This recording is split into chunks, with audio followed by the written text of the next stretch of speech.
Hello and welcome. Welcome to the channel. My name is Kubeir, and today we are talking about this very exciting news that was released yesterday, which we have been waiting for a very long time. But we knew it was going to happen on the 31st of October or 1st of November. Finally, it happened. And this was the new immigration targets or the multi-year level plan, as IRCC refers to them. And this is for the years of 2023, 2024, 2025. As there was a bit of an anticipation, would the numbers be bumped up? Would the numbers go up? Thankfully to see and thankfully to note that the numbers actually did go up, to the extent that the year 2025 targets are now up to 500,000. So 500,000 immigrants would be welcomed by Canada by the year 2025. So before I get into more of that dialogue, let's actually check this out to see how is it looking like. All right. So that's the immigration targets multi-year level plan for 2023 to 2025. And we are basically going to be talking more about 2023 because that is what we are most interested in. And if there is anything that we have seen, these targets are getting revised every year. So for example, earlier 2023 targets were less. Now this year they have already increased it by about 18,000, which is pretty good, which is good all around. So 18,000 more additional people could be welcomed in the year 2023. But let's start with where the more crucial points are. The most important ones is this one, federal high skilled, which is 82,880. If I just jump back to the last year's targets, federal high skilled for this year, which is 2022, is 55,900. But for 2023, it was 75,750. So that number has gone up now to 82,880, which is roughly about 7,000 additional people. Why is that good news? Because that basically means there is a little bit more room within the express entry pool for 7,000 more people to be invited and to be finally, who will become permanent residents by the end of the year 2023. Now, as much as this is pretty cool, the thing is that this target has actually been reduced. I mean, that was reduced last year itself, rather this year itself, when they decided to make place for the TR to PR program and also for the additional refugees from Afghanistan and what is happening now in certain other parts of the country. In order to make room for them, they had to reduce the quotas for the federal high skilled, and that was reduced from otherwise what would have been 110,000. It was reduced to 82,880. But this number is actually going to go up eventually when we see, what are we going to see here? Just let me just, oh, sorry about that. This number will actually go up once we get into the year of 2025. And for some reason, I'm not able to put that screen there, which is quite surprising. Just give me one moment till I sort this out. This becomes bigger. Okay, all right, there you go. And if I reduce this, I should get the year 2025, right? So we will come back to the economic federal high skill target of 114,000 by the year 2025. This was actually the target for express entry had it not been for the TR to PR, had it not been for the additional refugees that they wanted to take. And that would have been the express entry target. But as things are and as life is full of uncertainties, full of surprises and the curveball, so we are now basically we can now have hope with 82,880 for this year. But as we move forward, federal economic policies, public policies, 25,000. Now people keep wondering that TR to PR program is coming back because IRCC is showing federal public policies. Now this number two here, what does it mean? If I scroll down, number two here, excuse me, it says this number two, excuse me, it says includes the time limited temporary public policies for temporary resident to permanent resident pathways with all admissions anticipated by the end of 2023. It basically means The program was announced in the year 2020. That's when they did accept almost 90,000 applications, but there was no room to accept these TR to PR applicants. Therefore, they had to make room for these people, and hence the 2021 targets were 2022 targets were cut, and they have also made room until 2023 as well. And so the end until end of 2023, they will continue to accept these applicants who had already applied for TR to PR. This is not a new TR to PR program. This is absolutely nothing that they will be announcing a new TR to PR or they're making room for a new TR to PR. These are the people who have already been accepted, who have already applied in the year 2020. I keep saying 2020, sorry, 2021, who have already applied in 2021, and they now have to make room for them, and therefore, excuse me, and the room for them is being made within the quotas of 2022 and 2023. So that is to sort of dispel all those expectations that the TR to PR will come back. Please do not get fooled by this number. This number basically only indicates that these people have already been, they already applied, and they will be processed throughout the year of 2023 as well. As I go forward, federal business is 3,500. Now, why is this one very, very important? I'm so happy to see these numbers going up. Excuse me, something not right here.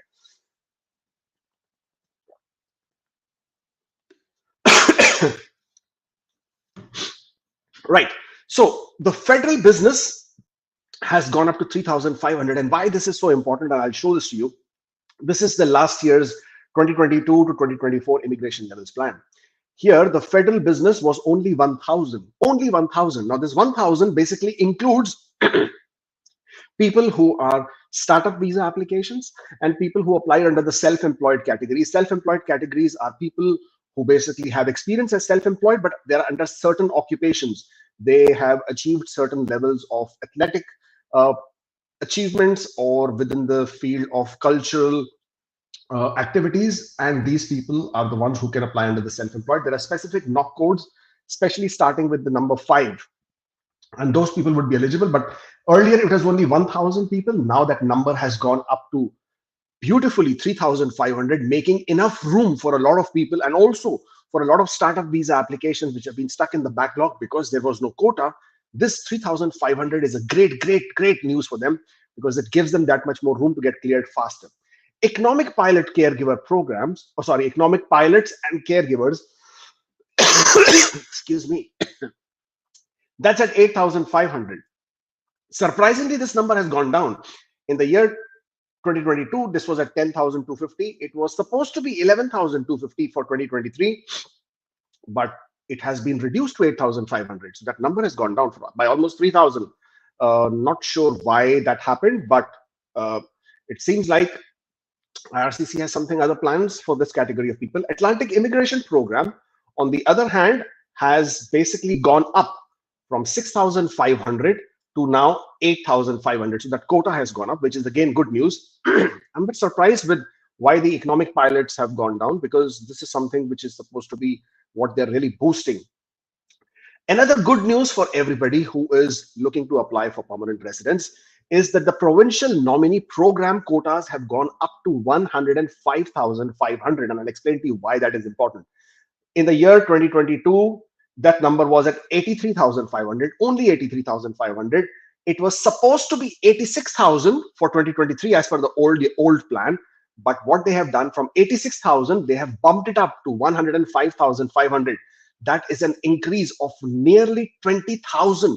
Now, the 20,000 quota increase with the provincial nominee makes a huge difference, because this 20,000 quotas would obviously be distributed among different provinces. I am absolutely sure Ontario is going to get a big share of this quota.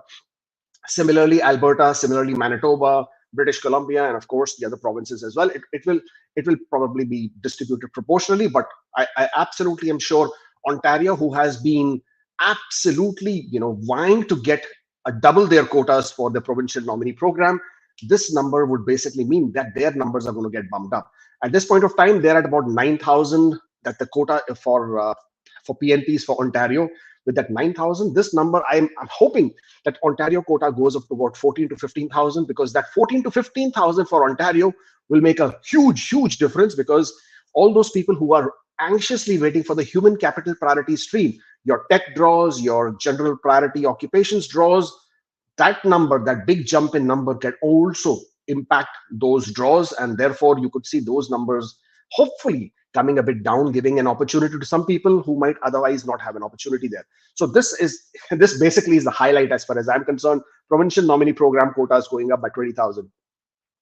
Apart from that, the spouses, partners, and children is at 78,000. Last year it was at 80,000. This number has gone down, which is again surprising. Parents, grandparents is at 28,500. Now, this is again pretty much the same what they had anticipated in the last year's plan. Protected persons in Canada and dependents abroad is now at 25,000. Last year, this was also announced to be at 25,000. So no change there. And pretty much same at the refugee front, about 76,000 in total. And it was supposed to be 74,000. So that number has gone up by about 2,000. So not a very big jump there, but it still sort of makes room for about 76,000 people to come to to come to Canada and seek refuge here. The total humanitarian and compassionate was supposed to be 10,500 agency applications. And I'm going to talk to you a bit more about agency. So it was supposed to be 10,500, but it has gone up. It has gone up. Sorry, this is where it is. Sorry, it has gone up to 15,985, a difference of nearly. So this is the last year's target, 10,500. It has gone to 15,985, a difference of more than 5,000 applications, or rather 5,000 people who would basically get the benefit here. Overall, I'm pretty happy to see this whole immigration levels plan, because what it means is, come 2025, they are aiming for 500,000 people. Now, I'm sure as the years progress, these numbers will also go up. I'm absolutely certain that come next year, when the targets are announced, this 485 will go up to 500,000, just like this year has gone up to 465 from about 447. So they've already increased this number. I expect this 485 to already go to 500,000 when we will be talking about these immigration plans same time next year, and this 500 will further go up. So Canada is only looking to invite or attract more and more and more people to come to Canada as permanent residents. So all that is pretty good. But what does it mean for you, right? So this is what you are tuning in today for. Obviously, discussing these numbers is very important, because this pretty much lays out for us for the whole of the year in front of us as to what we can anticipate, what we can expect from IRCC. First things first, there are obviously a lot of changes expected, right? So first change is this month. We expect the NOC 2021 to be initiated.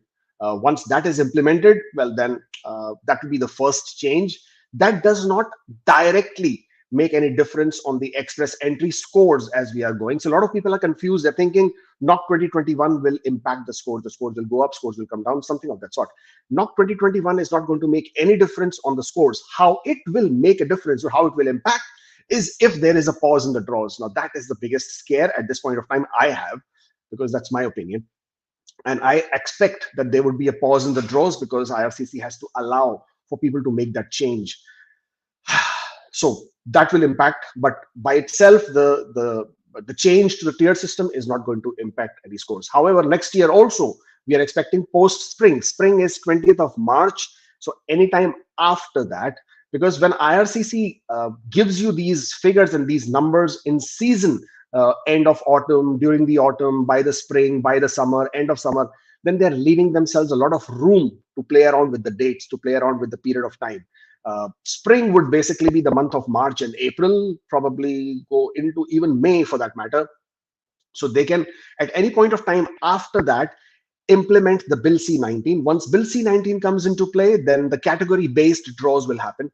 The categories that they would be using to announce these draws would be announced only by Jan, or worst case Feb. I'm expecting Jan, towards the end of Jan next year, because that is what it has been agreed when the Bill C-19 was implemented. So, or rather, when Bill C-19 was approved, that the government has to announce the categories, and all the stakeholders have to be involved, and that is how the categories will be announced. So we are expecting that in month of Jan. Once that happens, you would then have so much more clarity as to how to move forward with your plans with immigration. But at the same time, I also want to talk to you about one more small thing, and this is about, again, what does this number mean?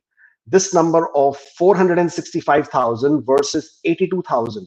What does this number mean? A lot of times people start wondering, this 82,880 means that many number of ITAs. That is incorrect. This is not the number of ITAs.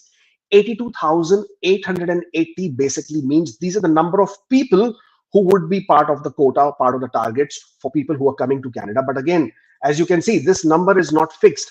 It's actually a range. Its range, the low range is 67,750 and the high range is 88,000. And these are the anticipated number of people who would become permanent residents during the year of 2023 under this stream, federal high skilled, which is express entry. This year, 55,000 was the number. And I want to show you something about that. So before I go into that, again, once I want to just clarify this for a lot of people. 82,000 is not the number of ITA, because they start calculating 82,000 divided by 12 months, how many ITAs. If this many ITAs means I might get a draw because so many invitations means the scores will drop. That's not true. 82,800 basically means the number of people. And if I'm just sort of reaching out for my calculator, we usually calculate 82,880 by roughly 2.23. Now, why we say 2.23? I'm just sort of doing that, divided by 2.23. It comes to 37,165. The reason we calculate by 2.23 is because that is the average number of people who are in one application. So for example, you're a family of 4, you're one application, but one application or one ITA basically meant 4 people. You could be a family of 2, you could be a family of 3, you could also be a family of 5. All of these will be number of people which will go against the target of 82,880, but you could just be one application. So therefore, we work with an average of 2.23 based on the past data and past trends with the number of applications versus number of people who have come to Canada. You also have to account for the number of ITAs that get refused, that get rejected, and that number based on, of course, that who also get refused with their applications, people who decline their ITAs, and that number sits at between 32% to 34%. At the last count, it was 34 or 35%.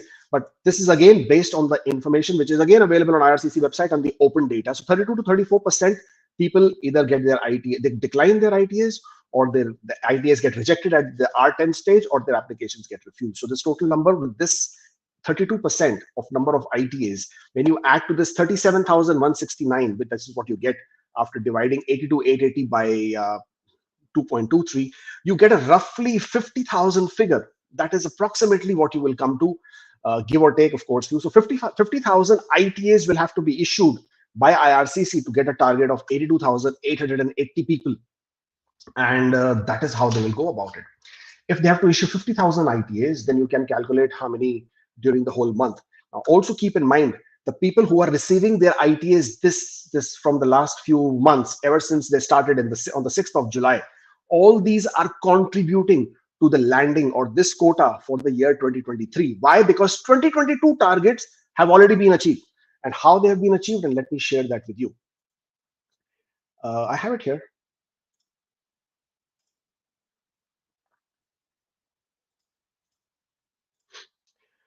Okay, so this is a very old memo. We have shared this before as well. This was the IRCC memo when it came to talking about when they should start the draws. And this was dated, I think, I don't have the date on this one yet. I think it was dated somewhere in the month of Feb or March, early this year. And here it says, the current inventory of FHS, federal high skilled candidates, remain sufficient to meet the category's admission goals for the year 2022. So at the start of 2022, they already had enough inventory, because you remember there was these huge backlogs. So all those people that they were processing throughout this year were contributing towards the landing target for this year. And they're saying that there are approximately 58,000 people in the FHS inventory with a planned admission target of 55,900, which basically says that that number has already been cleared for this year. Additionally, there are over 21,000 people in the landing inventory with over 16,000 admissions to date in 2022. In order to ensure there is enough inventory to meet 2023 levels, it is projected that the department would need to begin issuing FHS invitations between July and September.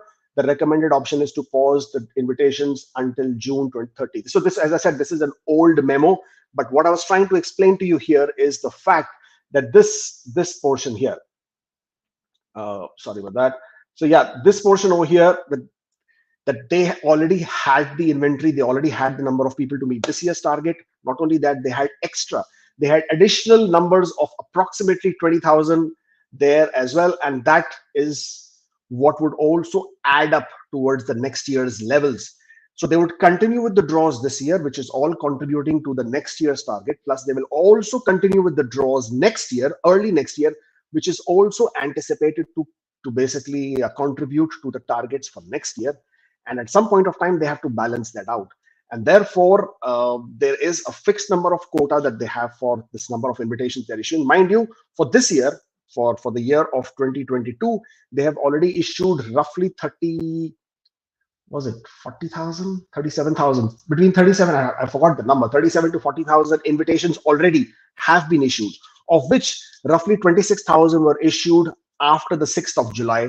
So that's after the 6th of July, the 26,000 invitations multiplied by 2.23 divided by the fact of 30% of decline. You're expecting all of those people to contribute towards next year's landing targets. So keep that. The reason why I'm going on and on about it, so that the people don't get confused with the number of targets versus the number of ITAs. Okay, so with all this basically being clear, and this is what is happening, the draws and how they are going to be moving forward. I mean, we've already discussed draws so many times. I think we do it every single time, but because there are so many questions again asking about something same, the draws will continue. At least they will continue until Bill C-19 is implemented, and then we will know exactly what's going to happen with Bill C-19. And once Bill C-19 is implemented, the whole face of how the draws are happening right now will change.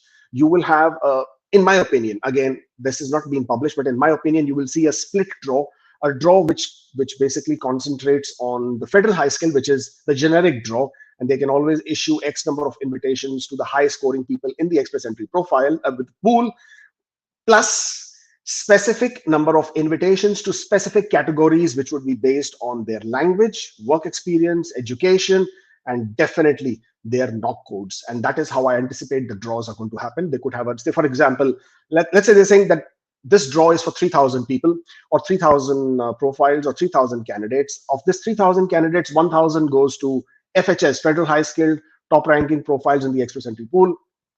Of the remaining 2,000, 500 goes to people who have French as a second language with CLB 8 or 9 and occupation code A, B, C, D, E, F, G. Then they could have another category of categories of people who have occupation code A, B, C, D, E, F, G, H, I, J, K, L, M, N, O, P, plus who have 1 year of work experience in Canada and want to reside in the province of this, and this. This is how I expect the categories to be in. Keep in mind, with the NOC 2021, 16 new categories have come into the play. So 16 new categories, including truck drivers, including nursing aides, including dental assistants as well. So these categories will also contribute in the sense of how they will pick and choose certain occupations for certain provinces. Truck drivers in big demand. And I do anticipate seeing at least one draw coming out where truck drivers would be targeted. Now, for truck drivers, if you are one of them, keep in mind that you have to be eligible in express entry, and to be eligible in express entry, your work experience has to be employer-employee, not in corporation, not corporation. Self-employed work experience is not acceptable. Apart from that, francophones, as somebody is just asking, what share will francophone get in FHS numbers? There is no specific share given to francophones within the FHS numbers because francophones already get additional points for the language abilities. That's how they come high up on the ranking within the FHS itself. So they do not get separate quota within the FHS. FHS only has 3 programs, federal skilled workers, Canadian experience class, and federal skilled trade categories. That is how the numbers are allotted, not based on the language abilities. But francophones, as I anticipate and as I can see it, would definitely have an advantage when it comes to the Bill C-19 implementation because it is big part of the mandate to increase or improve the francophone immigration in Canada. All that being said and done, We do anticipate a draw coming next week, next Wednesday. That would be for the express entry. And again, I don't expect this particular draw to pause, but because the following week, 16th of November, is when the knock system changes. From there on, it's anybody's guess. At least I expect 23rd November draw to be paused, and then we have to see how long do they pause it for, or do they do another draw on 30th November instead of 23rd, and a back-to-back draw on the 7th of December from there on. That would be good, right? A back-to-back draw, because that will help. That will help sort of balance out if there is a pause at all. But we'll have to wait and watch and see how that goes. So this was your new immigration quotas for the year 2023 to 2025, with nearly 1.45 million people who would be invited to Canada during this next 3 years. Actually, the number is going to be more than that. But at this point of time, with the immigration targets being announced, 1.45 million people will be, as I said, invited to Canada. I know that there are a lot of people who are not happy with this number, because there is a so-called housing crisis in Canada, with the number of available housing not being equal to the number of people who are coming in, versus the housing prices rising. You can't find houses for rent easily. The rents have gone up. The property real estate market is taking a lot of beating with all the interest rates rising. So all that is a different matter altogether. But Canada would always welcome immigration. And that is to dispel any fears that people had that Canada would basically not have any more immigration, because immigration is so much more critical and important for this country. And therefore, this is all hoping and always staying forever hopeful that Canada continues with the immigration. Thank you so much for joining in, and I shall see you soon again very soon. Take care. Stay well.